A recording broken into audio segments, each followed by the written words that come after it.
Je ne sais pas si c'est de la fainéantise, de l'incompétence ou de la corruption. Alors je m'adresse peut-être dans le vide, mais je m'adresse quand même aux journalistes de l'affaire que je viens de voir sur les plateaux télé là dernièrement. Pourquoi vous ne dites pas la vérité? Une partie de la vérité, je vois Tourangeau qui nous explique qu'on est à 70% de la vérité. Ouais. Faudrait commencer vraiment par le début. Pourquoi vous parlez pas du premier appel? Du tout premier? Comme vous le dites pas, je vais le dire. Le premier appel de toute cette histoire, c'est le 14 février 1981, à Aumonzey. Et devinez qui en est la victime? Bernard Laroche. Et qui est témoin ce jour-là? Jacqueline Jacob, Marcel Jacob et Marie-Ange. Alors au final, au niveau corbetage, la première victime serait Bernard Laroche. Pourquoi vous ne le dites pas? Je pensais pas que j'allais faire une vidéo comme ça un jour. Mais vu que vous êtes en roue libre, avec tout ce que j'ai entendu là dernièrement, vous n'avez pas honte? Ça a commencé avec Christophe Ondelat, par exemple, c'est un bon exemple. Alors je vois Madame Patricia Tourangeau sur France Télévisions. J'ai déjà vu Solano, Thibaut Solano. Vous racontez des fadaises. Vous êtes une honte, en fait, de votre profession. Vous racontez des fadaises. Et c'est devenu super agaçant, en fait. Vous vous arrangez. Vous racontez de votre petite histoire. Christophe Ondelat, c'était un gag. Mais enfin, vous voulez vraiment qu'on parle de l'affaire Villemain? C'est surtout comment vous arrangez les choses. Jacqueline Jacob. Si vous avez bien fait votre travail, vous savez bien qu'elle n'apparaît nulle part. De 81 à 84, nulle part. Marcel Jacob, son mari, apparaît dans un appel de Jean-Marie à Autocoussin. Pas de Jacqueline Jacob. Si, je pourrais rajouter la bagarre avec Marcel, Jacqueline, Jean-Marie, Gilbert. Un jour de l'an, à Granges. Un croisement. Le journaliste Solano connaît bien ce passage, dans son livre La Voix rauque. Alors si je me réfère au journal Figaro, qui est un journal sérieux, en date du 27 octobre 2017. Première arrestation du couple Jacob. L'expertise en écriture a révélé que son auteur pourrait être Jacqueline Jacob, 72 ans, tante de Jean-Marie Villemain. On parle de la lettre de revendication. J'espère que tu mourras de chagrin, le chef. Ce n'est pas ton argent qui pourra te redonner ton fils. Voilà ma vengeance, pauvre con. Il est impossible de l'attribuer à l'épouse Jacob. Il existe toutefois une similitude entre le courrier de 83 et 84. L'utilisation de l'expression le chef. Donc en 2017, avec la stylométrie suisse et l'expertise en écriture, on tombe sur Jacqueline Jacob pour l'utilisation de l'expression le chef. On ne pose pas la question comment Jacqueline a pu se retrouver à l'éponge pour poster la lettre avant 17h15 par exemple. 2025, patatrac, on attribue seulement le courrier « Je vous ferai la peau » les Villemain, avec la faute d'orthographe, une lettre déposée sous le volet, lettre bâton, qu'on fait coïncider avec le premier courrier reçu par Monique et Albert, la vie ou la mort. Jackie le bâtard. À vous de voir. Donc on attribue aujourd'hui la lettre bâton du 4 mars 1983, je vous ferai la peau à la famille Villemain avec une faute d'orthographe, qui coïncide aujourd'hui par enchantement avec la lettre du 27 avril 1983, qu'on appelle la vie ou la mort. Lettre aussi bâton. Si je retiens l'enquête de 2017, l'accusation sur Jacqueline Jacob reposait sur l'utilisation de l'expression le chef. Alors pourquoi ne pas expliquer ce changement entre 2017 et 2025? Le changement de courrier. On ne parle plus du tout du même courrier. Et on ne se pose pas donc la question si Jacqueline Jacob a pu déposer le courrier à l'éponge, ce qui à l'époque était stupide, n'est-ce pas? Quelle pirouette quand même. Alors pour être clair, voilà ce que je vous reproche. Je ne sais pas à quoi vous jouez. Faut-il faire le travail pour vous? Voilà ce qui se dit en 2017 sur l'arrestation de Jacqueline Jacob et Marcel Jacob. Vous étiez d'ailleurs déjà dessus. Et vous parliez autrement à l'époque, sur une autre accusation, qui portait sur les lettres, justement. Donc, qu'importe la lettre, pourvu qu'il y ait Jacqueline Jacob, pour ainsi dire. Intellectuellement, je ne sais pas comment vous faites. Mais ça ne s'arrête pas là. Vous ne dites rien sur la BD? Comment se fait-il que le véhicule de Bernard Laroche, avec Muriel Boll, se retrouve à l'Orée du Bois, et non plus rue des Champs? C'est étrange parce que dans les PV de Muriel, qui sont sortis de la procédure, Muriel explique qu'elle voit le toit de la maison, de là où elle est, dans le véhicule de Bernard Laroche. En 1987, le juge Simon commence sa procédure et sa reconstitution rue des Champs. Étrange donc de voir le véhicule à l'Orée du Bois, et non plus à la rue des Champs, où la procédure a été longue. Madame Grandidier, Bernard Collin, Monsieur Méline, Madame Méline, Madame Clodon, Claude Collin, tout ça, c'était le travail rue des Champs. 2025, la voiture supposée de Bernard Laroche se téléporte rue de l'Orée du Bois, chemin de l'Orée du Bois, chemin vicinal pour être précis, sur le terrain d'Yvan Nourdin. Yvan Nourdin, qui n'était pas cité à l'époque, propriétaire de la Sapinière et militaire en vacances. Vous savez que tout ça a à voir avec Monique Collin, Gilbert Collin, tout ça c'est l'éponge. Je ne vais pas compliquer l'affaire, mais vous savez de quoi je parle. Rue des Champs. Téléportation 2025, rue de l'Orée du Bois. Et pour terminer et ne pas en rajouter sur cette partie, comment vous vous arrangez avec le croisement de Claude Collin à 16h30, alors qu'il se dirigeait sur la ferme Clodon? Lui-même explique qu'il a bien croisé quelqu'un, une personne qui montait ce jour-là. Seulement à l'époque, si on avait parlé de ce croisement à 16h30, l'accusation sur Bernard Laroche sautait complètement, n'est-ce pas? Puisque Bernard Laroche allait chercher Muriel à Bruyères. 16h30 à l'Épange ou 17h à Bruyères. Il fallait choisir. Et d'ailleurs, et en quelque sorte, le piège se referme sur vous. Puisqu'en fait, l'accusation pour le 16 tient uniquement sur le témoignage de Muriel.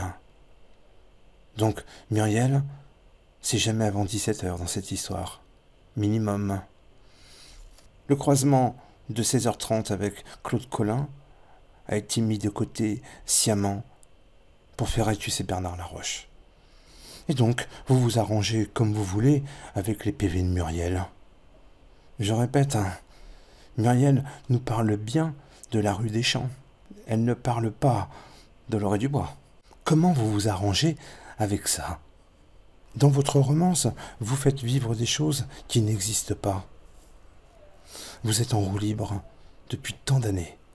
Que dire aussi dans le livre du gendarme Sesma de découvrir que le gendarme Lachaussée, en janvier 85, se retrouve dans la cuisine de la fermière Clodon pour taire un croisement. Quel croisement? Le croisement donc de 16h30 que monsieur Claude Collin a vu. Et c'est par magie que 6 ans plus tard, qu'on retrouve Claude Collin, Madame Clodon, à 17h15, sur le chemin de l'Orée du Bois. Je sais, cela paraît compliqué, mais je m'adresse à des gens qui connaissent bien l'affaire. Ce croisement qui n'existe pas. Ce croisement est impossible à 17h15. Si je pense à la lettre de revendication déposée et tamponnée pour 17h15 à la poste de l'Épange. Il faut choisir. Ou c'est l'Orée du Bois, ou c'est la poste. Vous continuez à appliquer ce mensonge constitutionnel aujourd'hui. Vous fabriquez du spectaculaire. Ça n'est plus de l'information. Les moments de vrai deviennent des moments de faux. C'est une honte. Est-ce que ce croisement existe bien quand vous en parlez sur les plateaux télé?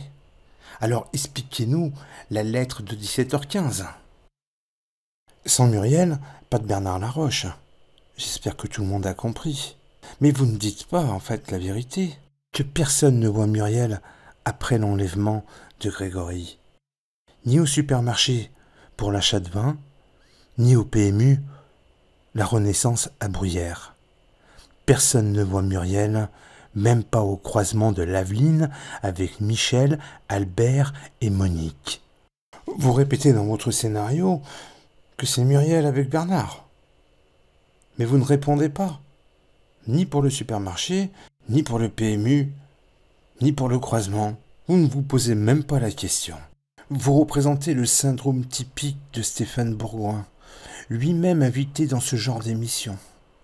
Pour moi, vous êtes des usurpateurs. Autre chose aussi qui n'a pas l'air vraiment de vous déranger, qui ne dérange personne d'ailleurs, ce n'est même pas les journalistes, mais après tout, j'en parle comme ça puisque c'est une affaire publique. Dans l'affaire publique, il y a un joker qui a disparu de la procédure et de vos enquêtes. C'est étrange parce que cette personne est au cœur même de cette affaire inouïe.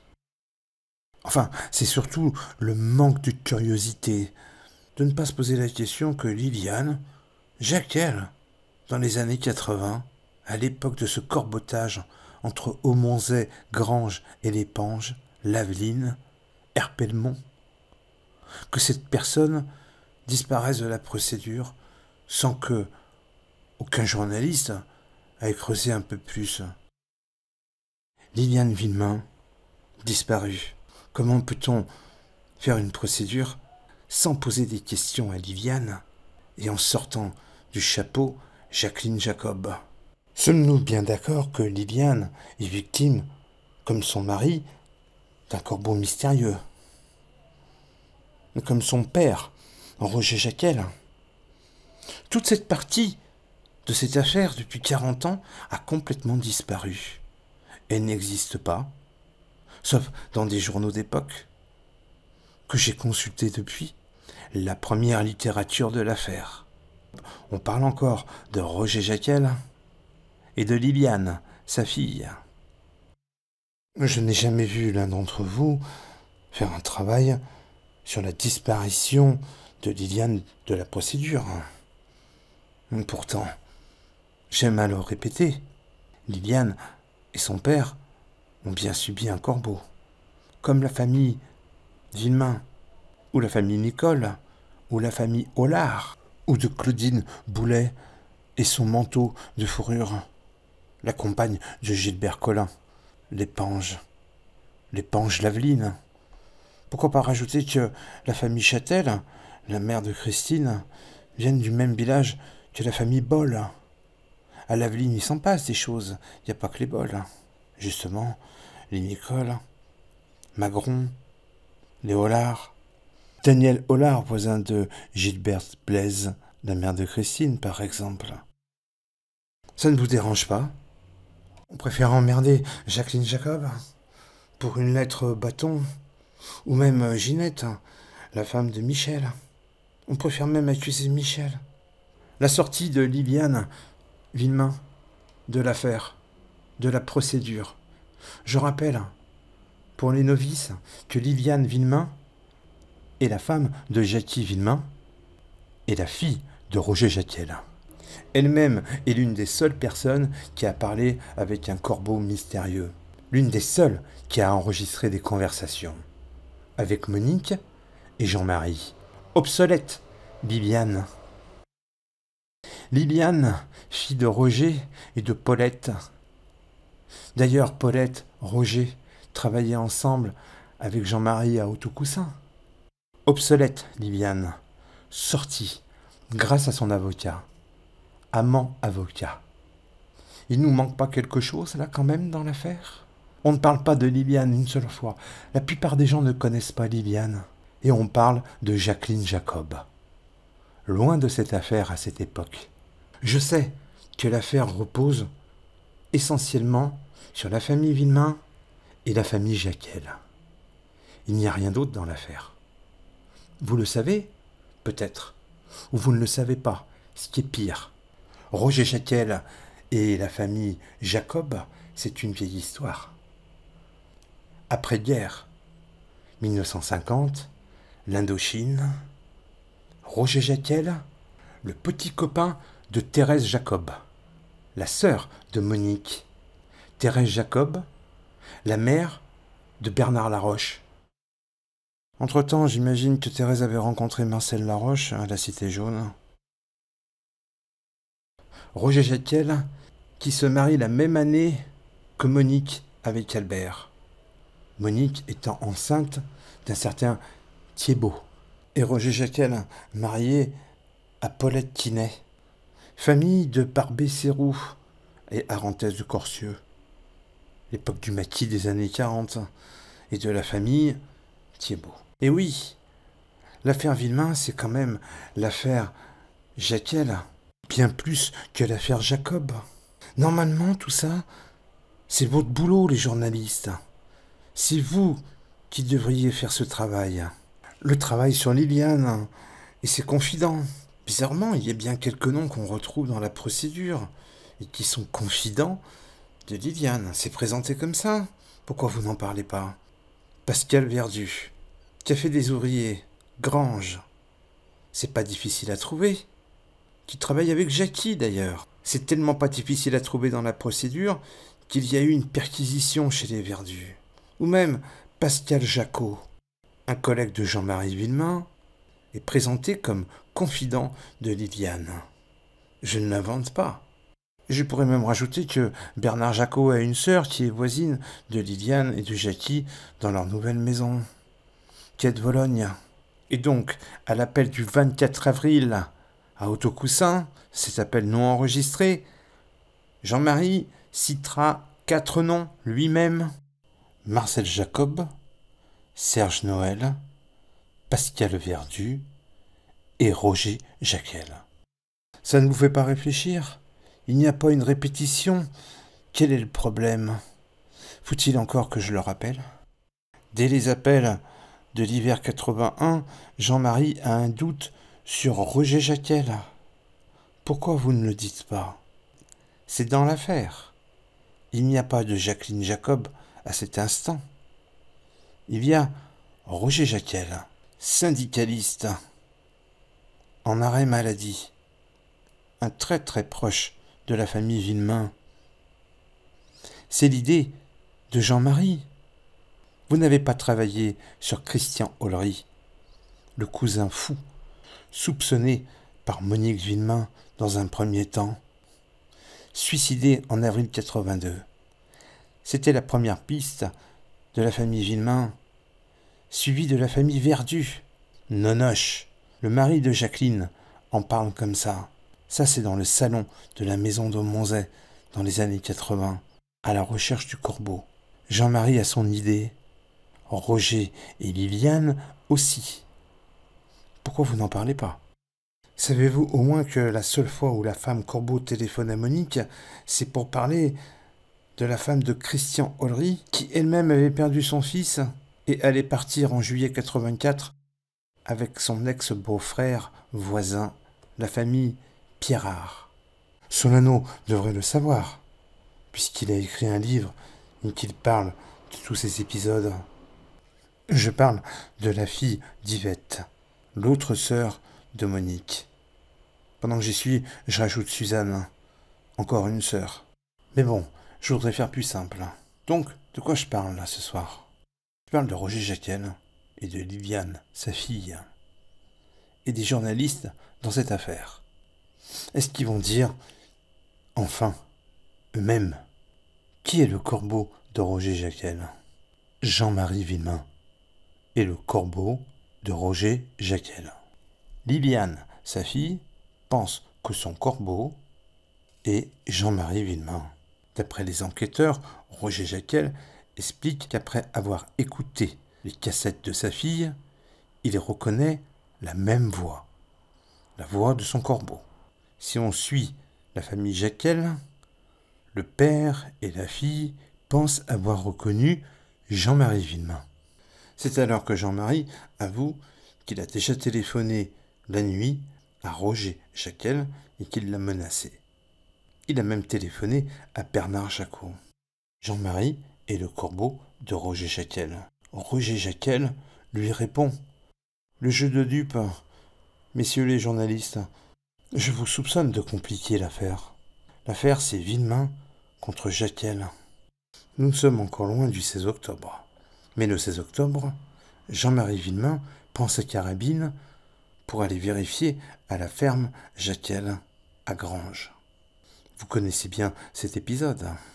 Cette action prouve que l'affaire à cette époque, c'est Jean-Marie Villemain contre Roger Jacquel, Liliane et en embuscade son mari Jackie, frère de Jean-Marie, le bâtard. Est-ce à moi de parler de tout ça ? Comment accepter que vous loupez complètement la cartographie de Granges ? Granges, au Monzay, à 3 kilomètres.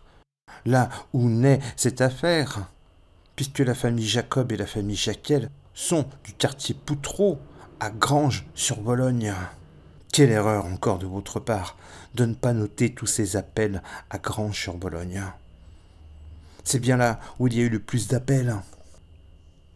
Liliane, Jackie, Gilbert Villemain, l'usine Walter, la famille Jacques, Marie-Christine Jacques mariée à Gilbert Villemain, la logeuse de Gilbert, Madame Thomas, le patron de Liliane, Maurice Crevésier, André Lapoirie, les pompes funèbres, le médecin Martinache, le garage Poirat, les ambulances, le plombier chauffagiste, le café des ouvriers, Pascal Verdu, le père de Pascal Verdu et sa femme, de la famille Aubry, qui n'est ni plus ni moins que la cousine d'Albert. Comment louper une pareille cartographie ? Qui a crevé les pneus de Jackie à Granges-sur-Bologne ? Vous ne le dites pas, je le rappelle, Jean-Marie Villemain, avec l'aide de Christine, hiver 82. C'est donc là où travaille Liliane, pour Maurice Crevésier, entreprise Clara Confection. Nous nous retrouvons sur le lieu de production de l'usine Walter, la même d'Aumonzay. C'est ici que dans les années 50, Roger Jacquel et son frère Serge travaillent avec Monique, eux-mêmes à l'époque voisins de la mère d'Albert, une des seules familles qui était au courant de la pendaison du père d'Albert en 42 au retour des camps, après que sa femme ait vendu les bêtes et est partie avec son amant. On la retrouve au quartier Poutreau, en 44, évacuée par les Allemands. C'est une vidéo qui a déjà été faite avec Max, que je salue et que je remercie. Pourquoi ne faites-vous pas ce travail ? Liliane, ouvrière à domicile, qui travaille entre autres avec la femme de Claude Jacob. Claude Jacob, le fils de Georges Jacob, encore un frère de Monique. Tout ce petit monde habite à Aumonzay, baraque noire. La même où habitaient Monique et Albert avant qu'ils construisent leur pavillon, de leurs propres mains. Danielle Jacob, femme de Claude Jacob. Nom de famille, Ducarme. Et que bizarrement, on retrouve à Granges, au quartier Poutreau, sa sœur Marie y habite en 83. Il suffisait d'avoir les recensements, d'avoir la lignée familiale et de le croiser avec l'annuaire de 1983 pour retrouver Marie Ducarme et la famille Ducarme, proche de la famille Noël. Et c'est bien Serge Noël qui fait rencontrer Jackie et Liliane quand elle a 17 ans, à Granges. L'usine Walter, quartier Poutreau. Je suis certain que ça ne vous parle pas. Pourtant, toutes ces personnes, c'est Granges. Jean-Marie et Christine, le 23 avril, à Granges, à 11h du matin. Au mariage de la boucherie Moreau. Ce jour-là, le corbeau a vu Jean-Marie et Christine avec ses lunettes de soleil. Au moment même où Liliane prenait des photos pour son journal de ce mariage avec des motards. À votre avis, qui était sur cette place ce jour-là pour admirer le mariage et la photographe? Toute cette scène, le Corbeau le revendiquera le lendemain, un dimanche soir, à Autocoussin, à partir de 22h. La conversation durera 40 minutes. Jean-Marie Villemain est certain qu'il parle avec Roger Jaquel. Qui est le Corbeau de qui? Jean-Marie, le Corbeau de Roger. Roger devient le Corbeau de Jean-Marie. Et que devient le Corbeau de Liliane alors, dans ce trio? Ça ne vous parle pas. J'ajoute que pour Bernard Laroche, qui travaillait à Granges depuis peu de temps, à l'usine Ancel, qui n'a rien à voir avec l'usine Walter et l'usine de Monzet. Il y a 3 usines qui appartiennent à la même famille à l'époque. L'usine de Laveline, l'usine de Monzet et l'usine Walter de Granges. J'aime corriger ça, puisque vous ne le faites jamais. Et si on parlait d'André Jacob, la seule personne qui a été accusée d'être le Corbeau avec Roger Jaquel. André Jacob, c'est donc le frère de Monique, l'un des plus proches, qui vient souvent à Aumonzey. Il a fallu longtemps pour comprendre ça. Pourquoi il passe à Aumonzey si souvent? Et pourquoi il est accusé par Liliane? Puisque l'affaire se termine au mois de mai 83, avec des bagarres entre Jackie, Jean-Marie, Michel, Monique, Albert, et 2 photos. La photo d'André Jacob, amenée par Liliane, et la photo de Roger Jaquel, amenée par Jean-Marie Villemain. Pourquoi vous ne le dites pas? André Jacob travaille avec Liliane, qu'il récupère le linge de Liliane, comme chez Daniel Jacob, à Aumonzey, pour récupérer le linge à la pièce. Les 2 femmes travaillaient ensemble. Et donc, André fait la navette. Ce conseiller municipal de Granges, pêcheur, et proche de la gendarmerie et du gendarme Ferru, se fait accuser. Vous trouvez pas que le soleil, c'est un peu Jaquel? Vous trouvez pas que ça ramène toujours à une personne qui serait proche de Jaquel ou de Liliane? Exemple. Jean-Marie donne 3 noms. Roger Jaquel, le père de Liliane. Pascal Verdu, le confident de Liliane et le collègue de Jackie, le mari de Liliane. Enfin, Serge Noël, la personne qui a fait rencontrer Liliane et Jackie. Pourquoi à l'époque, ça tourne toujours autour de Liliane, Roger, Jean-Marie et les personnes qui y sont proches? Vous n'avez pas fait votre travail. Hein? Vous racontez des sornettes. Vous n'avez rien vérifié. Vous n'avez pas imaginé autre chose. Et vous vous servez des PV comme vous voulez. Vous mentez aux personnes qui s'intéressent à l'affaire ou qui sont sensibles à l'affaire.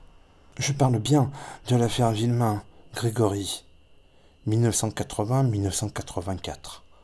Vous voyez que nous sommes déjà bien loin de Jacqueline Jacob, la femme de Marcel, encore un frère de Monique. Vous citez sans arrêt Bernard Laroche, sans parler du père, Marcel Laroche. C'est lui le propriétaire du terrain donné à son fils Bernard et vendu une partie à Marcel Jacob. Maladie, à partir d'avril 81. Décès juin 82. Le père de Bernard Laroche, syndicaliste. Usine d'Aumonzey, le seul ami d'Albert, avec Roger Jaquel. Disparition de Marcel, début des emmerdes. Aumonzey. Je suis sûr que ça ne vous intéresse pas et c'est déjà trop loin. Pourtant, je parle de l'affaire Villemain, Aumonzey. Vous citez des noms de famille à tort et à travers, et vous ne connaissez même pas leur histoire. Saviez-vous que Marcel Laroche s'est marié avec Thérèse? Les parents de Marcel venaient de Troyes pour travailler dans l'usine, et qu'ils ont habité toute leur vie à la Cité Jaune.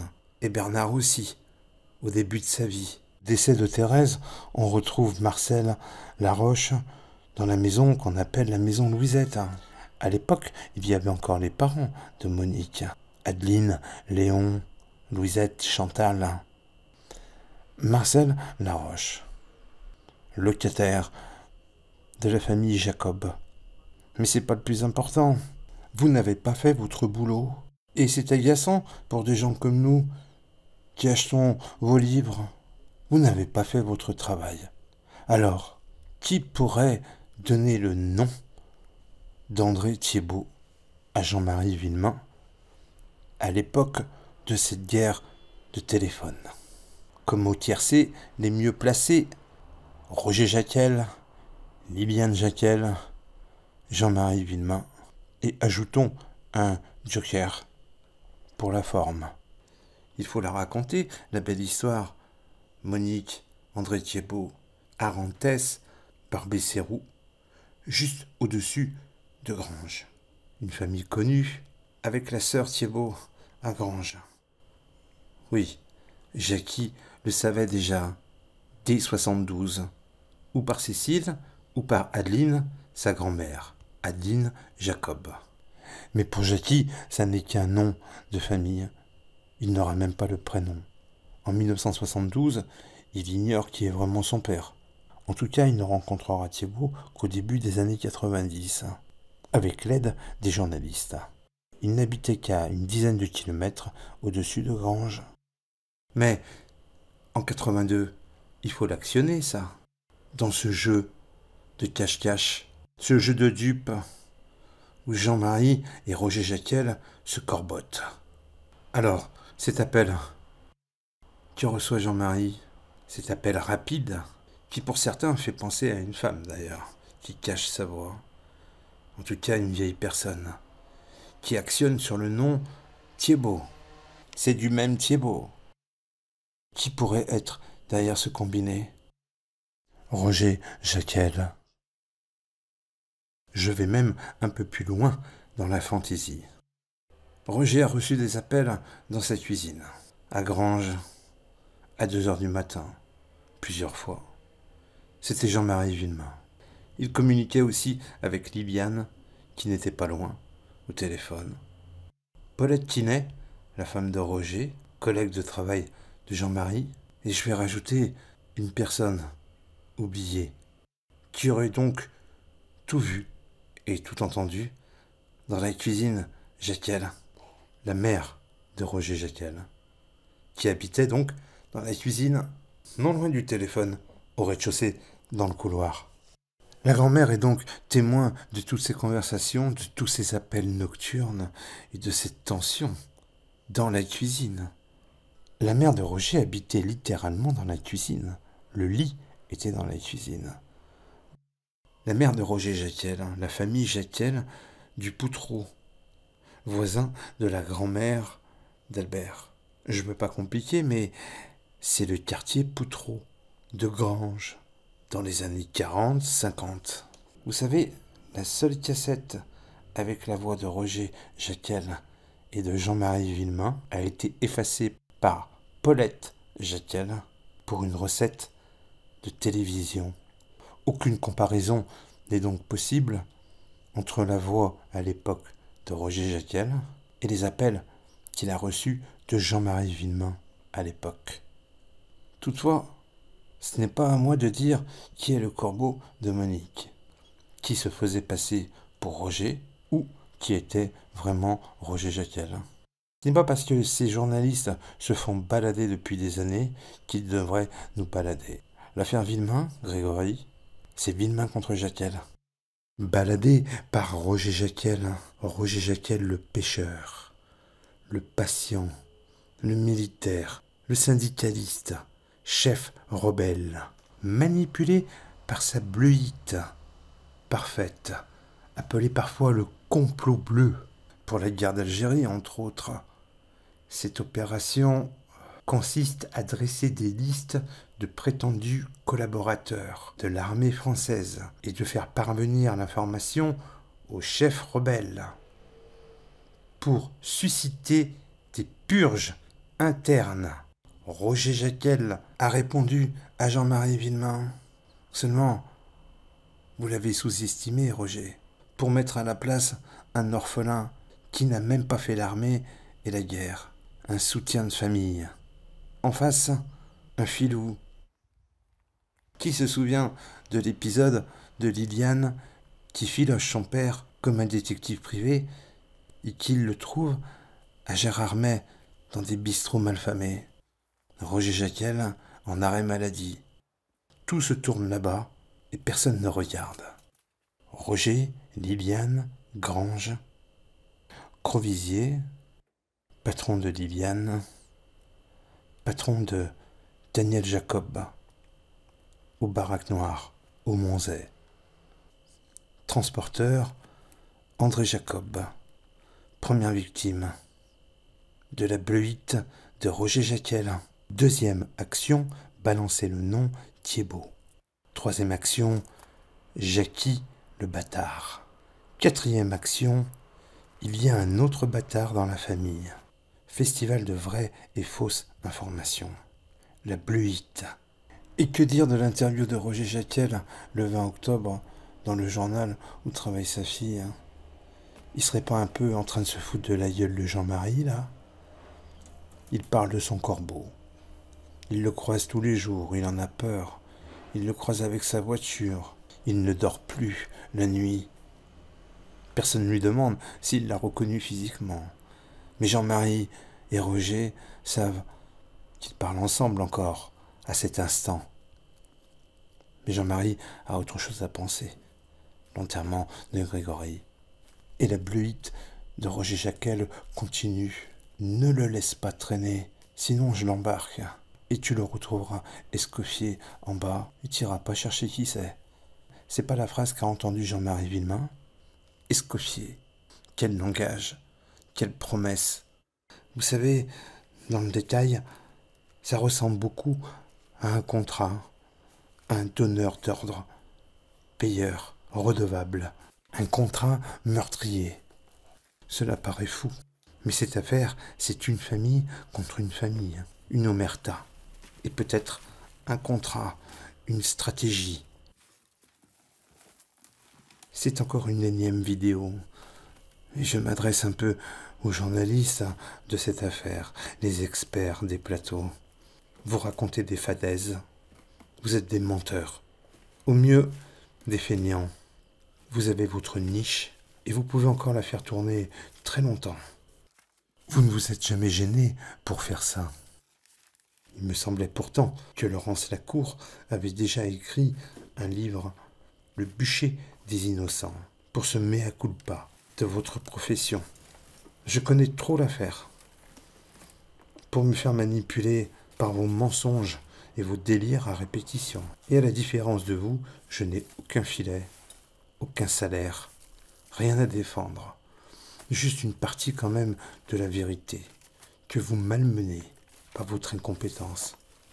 Et si un jour par accident vous tombez sur cette vidéo, je vous mets au défi de m'expliquer l'affaire Villemain avec Jacqueline Jacob, Bernard Laroche et Muriel Boll, rue des Champs ou Laurée Dubois.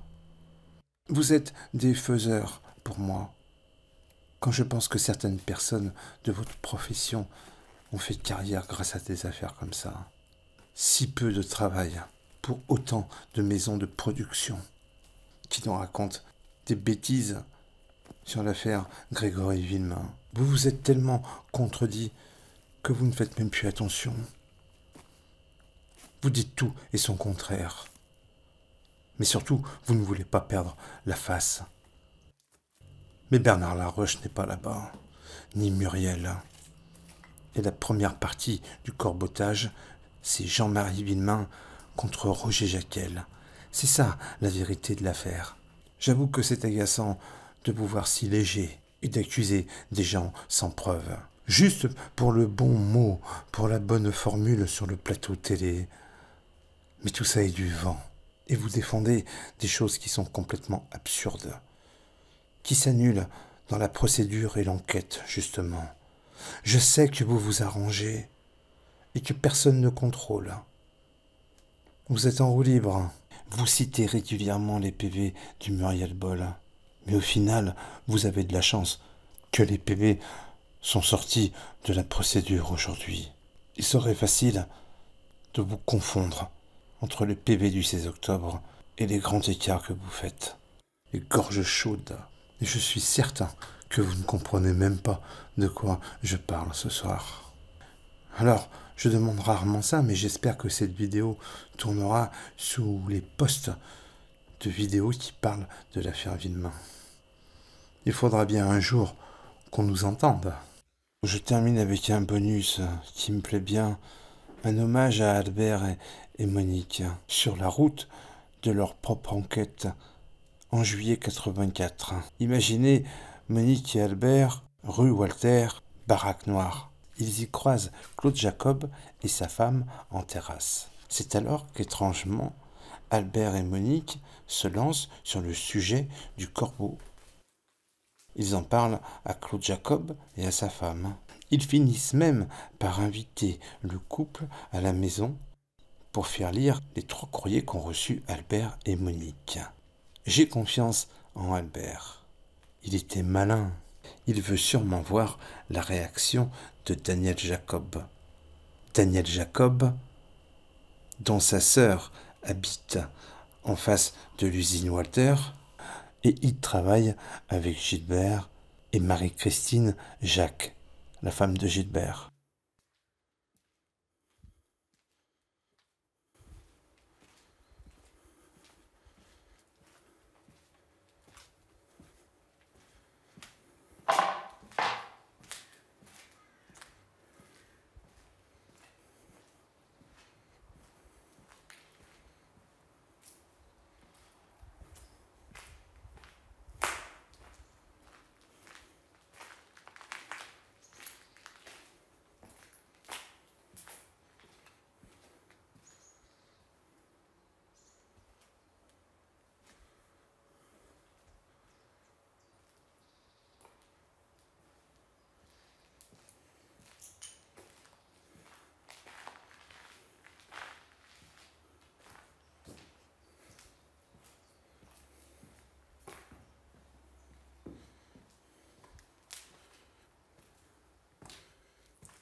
Albert, c'est étonnant. Albert, il a dit dans ses PV, je crains deux personnes, les Perrins et les Verdus.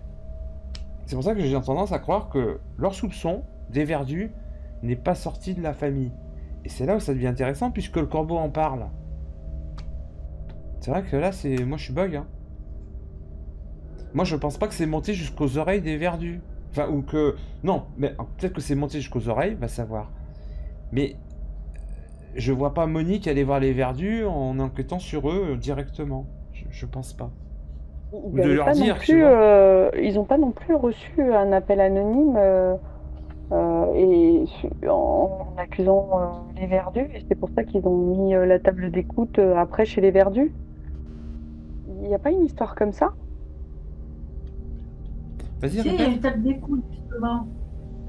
En fait, ils avaient mis la Oui. table d'écoute chez les Jaquel. Et après, ils ont reçu... Vous avez compris qu'il n'y a pas de table d'écoute qui a été mise, hein? Quand même. Oui, mais il y a la rumeur, il y a une oui, idée, oui. ça parle de ça Voilà. à cette écoute-là. Voilà. Ok, d'accord. Et ça me parle pas. Il y avait cette histoire, effectivement, il y avait bien cette histoire de table d'écoute. Parce qu'il téléphone, puis il dit, pour la table d'écoute, je sais pas quoi, j'arrêterai les appels privés. Un truc comme ça. Voilà, donc donc ça veut dire qu'il aide autour, il gravite autour, il est au courant des discussions, si bien qu'il anticipe, il est déjà au courant pour la soi-disant table d'écoute. C'est pour ça qu'il se met à appeler il les appelle plus directement. C'est pour ça qu'il se met à appeler les voisins. Il appelle d'autres personnes pour les atteindre. C'est pour ça qu'il a commencé. Mais il dit quand même qu'il téléphonera quand même d'une cabine et tout. Il n'est pas con. À l'époque, le risque, c'est pour eux, dans l'imaginaire, c'est de téléphoner de chez toi. Tu te fais repérer de chez toi. Et puis dans les films d'espionnage, t'avais 1 minute avant qu'ils te découvrent. Donc il y a toujours des appels courts. Tu vois, il y a une petite parano comme ça. Ouais. Parce que là, il peut pas le savoir vraiment, en fait. Tu vois, même si non, mais il y croit quand il doute. Ouais, bien sûr. Dans ses précautions. Évidemment, je le ferai aussi. Ouais. C'est pour ça que je téléphone après des usines et tu vois, des lignes directes. Tu vois. Non, mais ou alors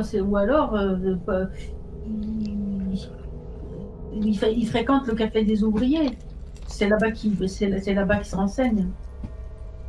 Non, il se renseigne auprès de la famille. Moi, aujourd'hui, j'y crois plus, cette histoire des bars et tout. Auprès de qui? Non, mais auprès de qui alors il se renseigne? Bah, comme il est pas con, j'ai l'impression qu'il fait des appels aux uns aux autres et puis il se renseigne, il réfléchit. Moi, ça m'a trouvé. Ce truc-là, on peut pas passer à côté aujourd'hui. Quand il lui dit, il y a que toi pour le pneu. C'est pas qu'il a observé, c'est pas qu'on lui a dit, c'est qu'il a réfléchi. Il est pas con. Oui. Enfin, oui, ça c'est une chose. Pour l'écoute, pour la table d'écoute, comment ça se passe? Bon, pour l'appel à Solcy, pour appeler les médecins, pour faire déplacer. Et il faut là, c'est pas du savoir renseignement, ça c'est des attaques. Enfin, non, mais bouger les par exemple, c'est pour faire bouger les. Tu sais, il fait bouger.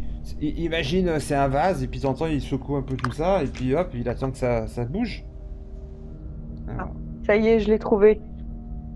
J'ai trouvé, c'est pas un appel anonyme, c'est une lettre anonyme que les Villemains ont reçue. Je vous la lis. Alors, pendant toute cette période du premier trimestre 83, nous étions en relation permanente avec la gendarmerie de Corcieux. Nous les prévenions chaque fois que nous avions un appel. Au départ, comme les gendarmes, nous soupçonnions les Jaquel. Et c'est donc chez eux que la table d'écoute a été installée. Puis, ils ont reçu une lettre anonyme dénonçant Verdu Pascal comme étant l'auteur de coups de téléphone anonymes. Ça, c'est Monique qui parle. À la suite de cela, les gendarmes sont venus chez nous et mon mari leur a conseillé de mettre la table d'écoute chez Verdu. Nous n'avions pas spécialement de doute à son égard, mais nous avons été influencés par cette lettre. Donc, c'était pas un appel, c'était une lettre anonyme. Quelqu'un écrit pour dire c'est Verdu et quelqu'un appelle pour dire Pascal Verdu. Pascal, oui. Et quelqu'un d'autre appelle pour dire que non. Quelqu'un écrit pour dire que c'est Pascal Verdu, pour orienter du moins vers lui, et quelqu'un téléphone pour dire le contraire. Comme Thibaut. Là, il n'y a pas d'app. Ils ont téléphoné Comme Thibaut, quand ouais. Quand Non, mais c'est une image. Enfin, oui, mais après l'image, enfin le corbeau qui téléphone, qui nie Verdu, tout ça. Donc ça veut dire Ah oui, pardon, excusez-moi, j'y étais plus là. que. Oui, Ouais, oui. c'est pas grave. Donc ça veut dire que le corbeau est en contact avec les Jekyll et avec Liliane. Il se renseigne. Mais tu vois là, la façon dont c'est écrit, en fait, c'est pas les Villemains qui ont reçu la lettre anonyme. Ouais, j'ai bien compris. Puis Les gendarmes. ils ont reçu une lettre anonyme, c'est ça, dénonçant Pascal Verdu. Donc en fait, Mais elle est où cette lettre d'ailleurs?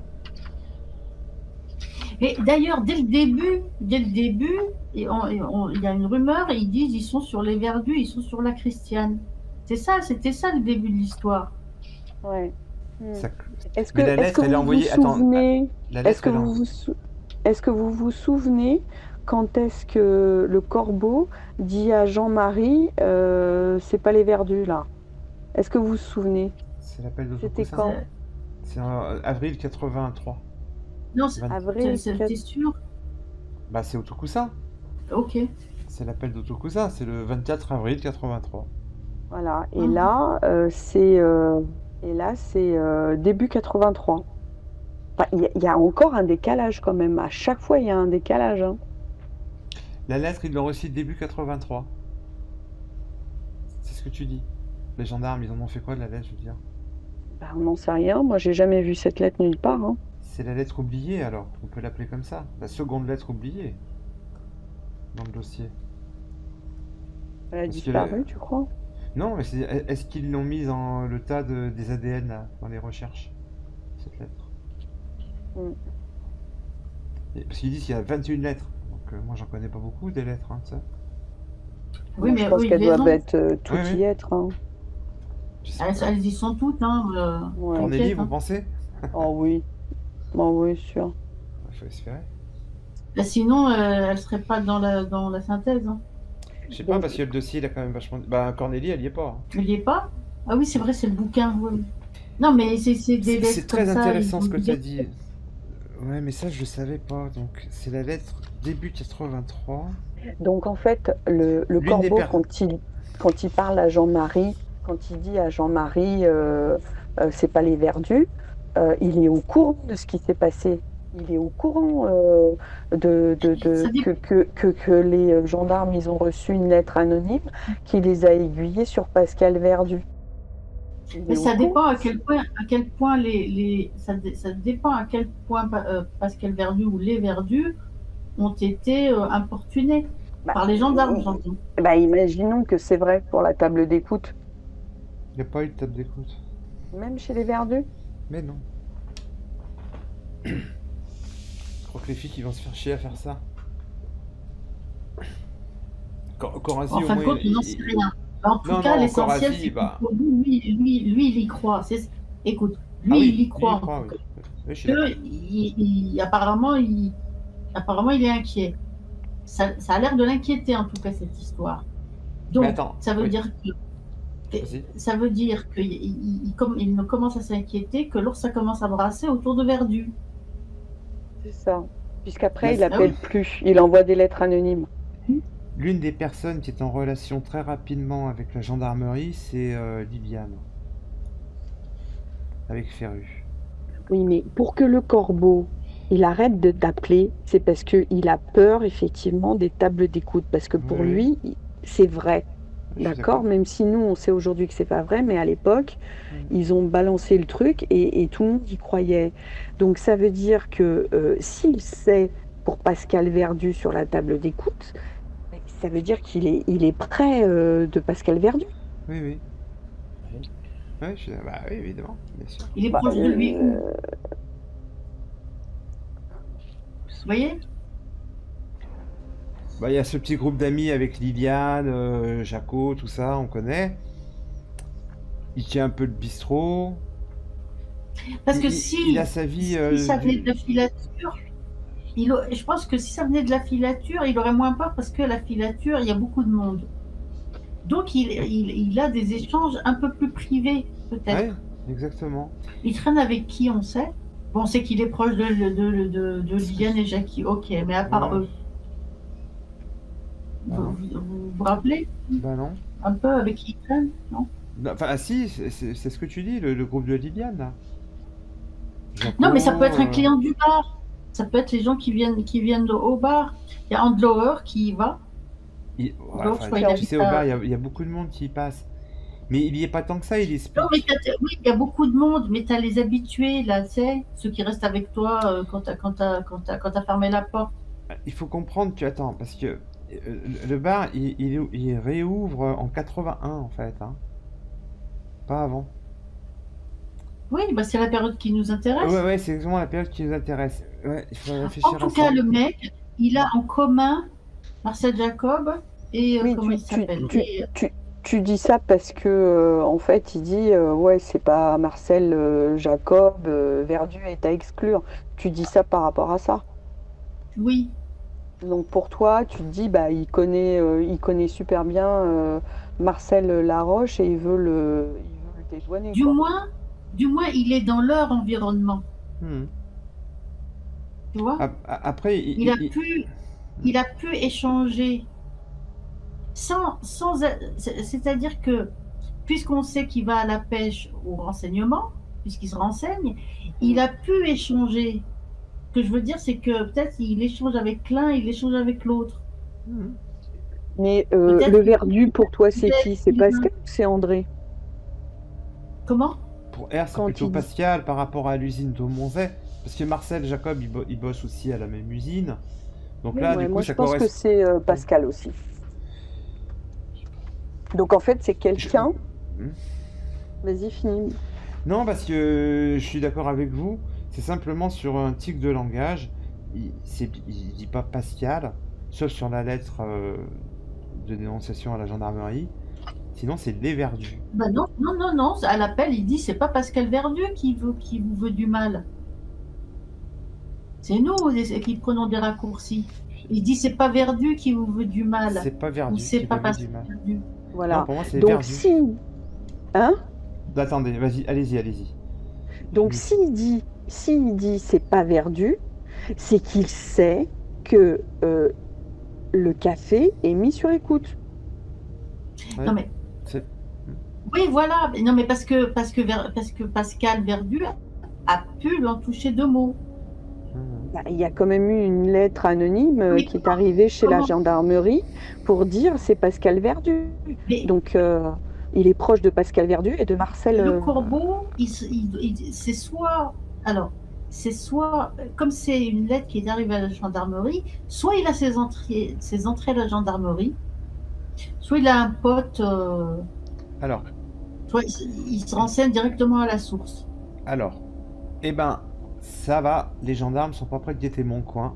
Je vais pouvoir continuer. Pour la table d'écoute chez Verdu, vous vous trompez bien, ça n'est pas Verdu qui veut du mal, et Marcel Jacob est à éliminer.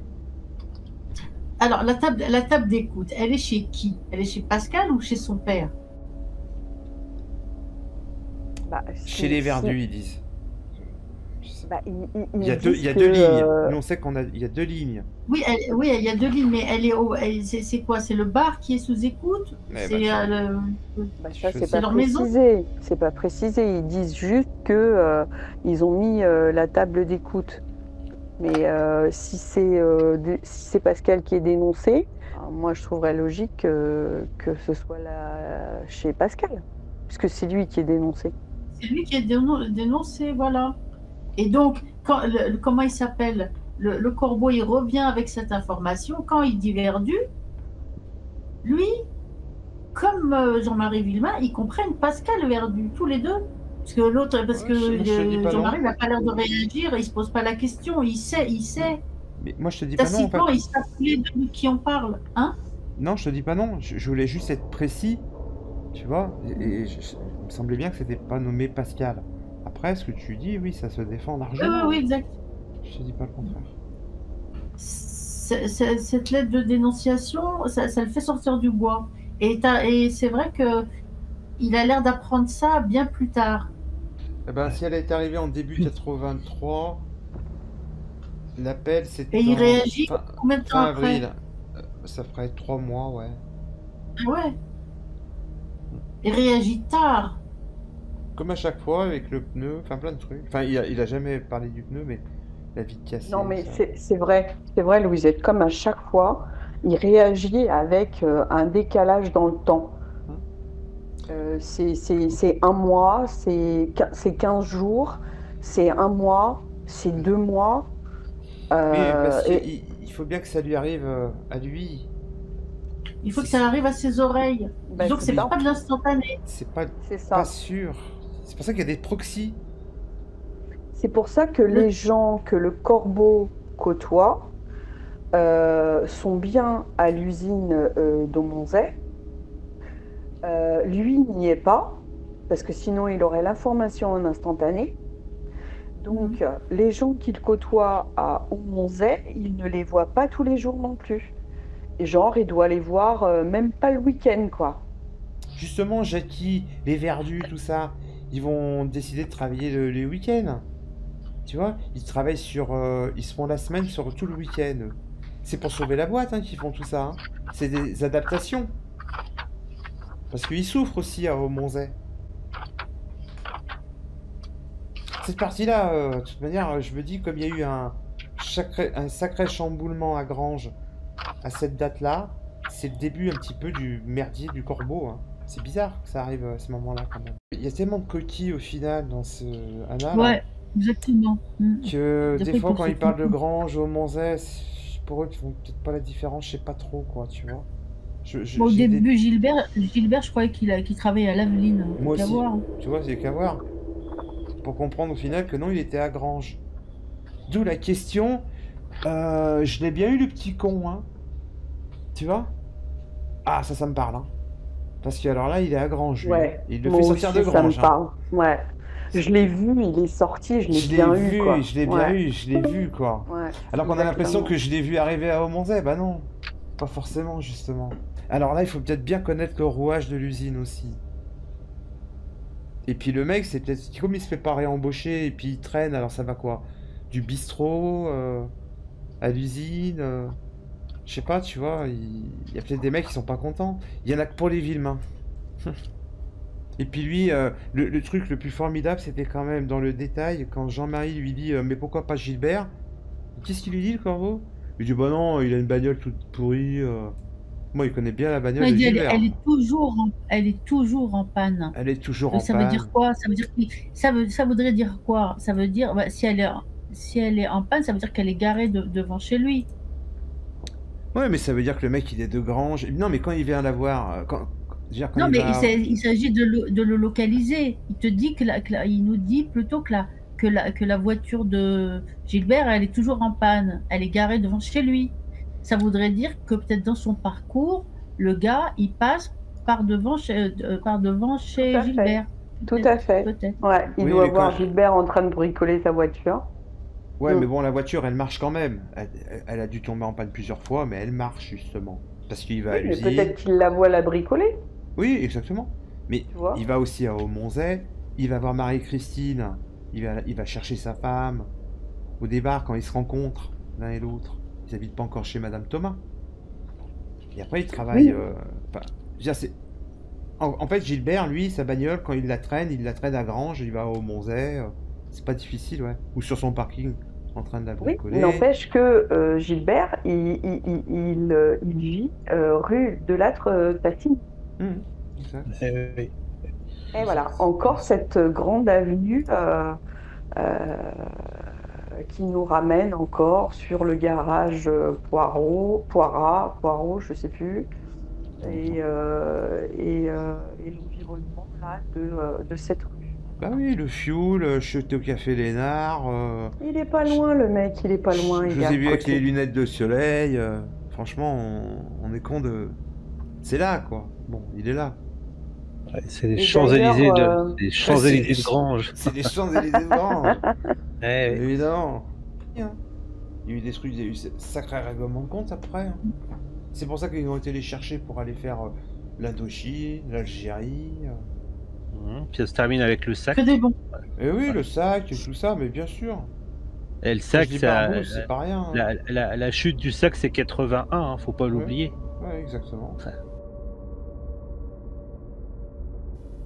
L'exemple qu'on a donné l'autre jour là avec la voiture de Gilbert, c'est c'est con mais hyper intéressant.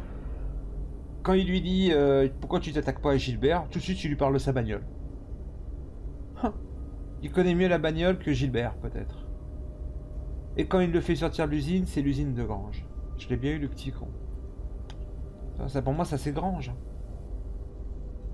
C'est pas au Monzet. Hein. Il est à Grange le gars. Un des gars est à Grange. À l'avance ta baraque, quand il fait chier pour le fuel, les médecins, le garage, c'est Grange. C'est dans le bottin, c'est en première page. Et les pompes funèbres de Gérard May, alors? Bah quand t'en as emmerdé un, Oui. bah oui mais quand t'en as emmerdé un, tu vas pas le réemmerder une deuxième fois, tu vas en emmerder un autre. Gérard May, Ouais, mais oui, il se déplace. Hein. Écoute, Ah, mais c'est vrai que c'est le truc des Vosges. C'était par département, les trucs, quoi. bah oui, oui. Après, quand on a fait... Tu penses pas il va pas se redéplacer une deuxième fois? Non, mais... Donc... Non, non, mais... Je sais plus, parce que c'est vrai que c'était par département, les annuaires, hein, c'est ça? Ouais. Et puis les Aubry, de la Sauterre, avec le Thiebaud et tout ça, c'est Grange, ça encore. Boum. Ça fait beaucoup, beaucoup à Grange. Faut s'intéresser au centre de Grange, c'est ce qu'on est en train de faire en ce moment. Certes, ça répond pas du tout à l'épange et tout ça, mais au niveau de corbotage, ça m'intéresse encore plus. Et là, c'est un sacré challenge. On n'a jamais été aussi proche du centre-ville. Il y a toute la partie des bois là, que je veux absolument faire maintenant parce que l'importance que Fred nous a ramené, c'est l'après-guerre, et la guerre n'a jamais cessé. Hein. Bah tu penses. Quand j'ai compris... T'as compris l'histoire de Jeanne Hollard? Incroyable. Alors Jeanne, elle retourne chez sa mère après. Et après, elle est déplacée parce qu'il y a des bombardements. Donc ça veut dire qu'elle était plutôt des côtés allemands, quoi. Considérée comme ça. Waouh. Mais c'est elle seule qui est Est-ce que sa mère aussi, elle est déplacée? Est-ce que sa famille est déplacée ou que elle? Ah, bonne question. On sait pas. Déplacée pour... Mais comment on sait qu'elle, elle est plutôt sympathisante? Comment on savait ça? Ben parce que c'est ce qu'il explique. Quand il y a eu des bombardements alliés, ils ont déplacé certaines personnes. Mais ça se faisait dans toutes les villes. Hein. C'est pas là. Hein. Certaines personnes qui étaient proches ou reconnues. Je sais pas moi, collaborateurs, ou je sais pas comment le dire. Bah sinon elle serait restée à Grange. On a fait ça pour préserver la population, tout simplement, non? Mais toute la population n'a pas été déplacée, c'est certaines personnes qui étaient déplacées. Quand il y a eu le maquis, quand il y a eu des sabotages, il commençait à avoir des attentats peut-être dans les villes, des trucs comme ça, il y avait des gens qui étaient déplacés. Moi je sais pas comment elle s'est retrouvée dans ce merdier, mais bon, on avait compris dans l'histoire qu'elle était partie en vendant les bêtes avec le Bosch. Alors moi je savais que c'était un Alsacien, mais ce que j'ai recapté, c'est que en 40, Alsace égale Allemagne. Donc c'est pour ça qu'elle était sûrement considérée comme une collabo. Et c'est vrai que Albert, il est pas prêt d'en parler, quoi, du coup. Parce que la guerre n'est pas finie là-bas. Nous, on en parle, on est en 2023. Ça veut plus rien dire. Mais même dans les années 60, c'était encore... jusqu'en 70, tant qu'il y avait des survivants, ils ont fait chier Touvier jusqu'à la fin de ses jours. Hein. Jusqu'au dernier. Hein. Ça m'étonne pas. Hein. Et alors là-bas, qui c'est qui a pris la place de l'hôtel de ville? C'est les gagnants. Qui c'est qui a pris la place de l'hôtel de ville quelque temps? C'est les nazis, avec les collaborateurs de la ville. Il y en avait. Bah oui. Alors en plus, elle avait l'air d'être jolie, puisqu'elle arrêtait pas de fréquenter des garçons. Et quand elle part, eh ben, elle va en fréquenter 3 de suite. Le Non, mais c'est menuisier. qu'elle y fréquente, ils sont voisins les uns des autres, elle est complètement jetée. Hein. Voilà, c'est un petit hameau, et elle va passer d'une maison à une autre. Mhm. Ah ouais, pour se retrouver avec le dernier, comment il s'appelle, Henriot. Voilà. Mais sinon, tu arrives bien à la suivre maintenant, Jeanne. Tu te dis, waouh. Ça craint, quoi. Là, on est à l'hôtel de ville de Granges. Hein. C'est peut-être Jeanne Hollard, là, qui est sur la photo. Enfin, façon de parler, tu vois. Non, ça rigole pas, hein.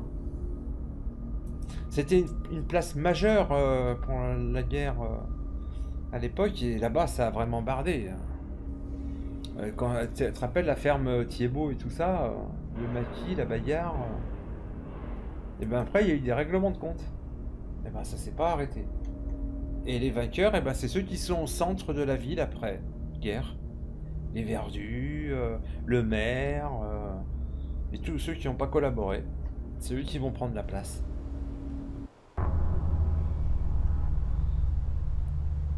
Là, dans toute cette rue là, qui nous amène peut-être à cet endroit où il y a des choses qui peuvent